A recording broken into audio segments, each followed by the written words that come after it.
la célèbre Z fait rire les téléspectateurs au quotidien dans les 12 coups de midi. De son véritable nom Isabelle Banhadj, elle est la maman de Cosima et Gulliver. Leurs prénoms ne vous sont pas familiers mais vous les avez pourtant déjà vus sur vos écrans. En effet, Gulliver Banhadj Bevernici a interprété le rôle de Mathias Gardel dans la série emblématique de TF1, Demain nous appartient. Si son personnage n'est plus présent depuis plusieurs mois, il a fait une apparition très remarquée, notamment à cause de son langage très vulgaire, de son côté indiscipliné et misogyne. Il s'est très souvent embrouillé avec Maxime Delcourt et Jessica Moreno.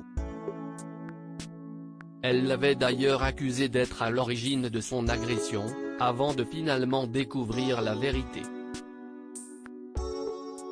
Ils avaient fini par sortir ensemble quelques mois avant leur départ de la série.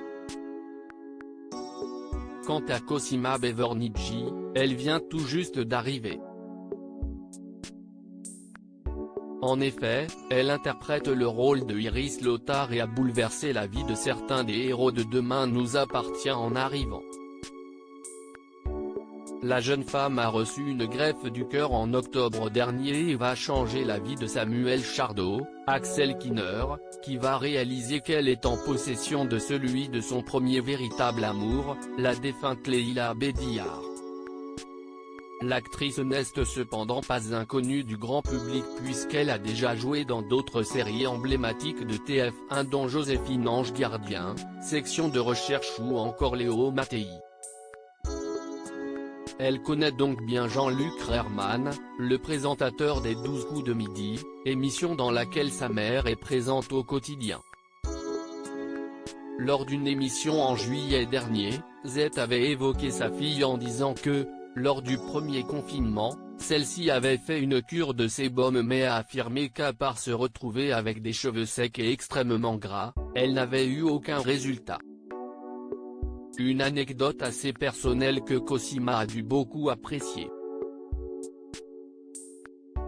L'incroyable coup de chance du maître de midi alors que Bruno fêtait sa 10e participation ce vendredi 29 janvier, il a été extrêmement chanceux puisqu'il a pu découvrir, complètement par hasard, l'identité de la personnalité cachée derrière l'étoile mystérieuse.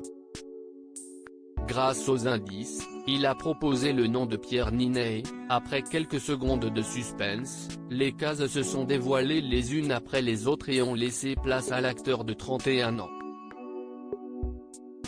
Bruno a donc remporté une vitrine d'une valeur de 30 317 € et a vu sa cagnotte totale grimper à 72 517 € de cadeaux et gains.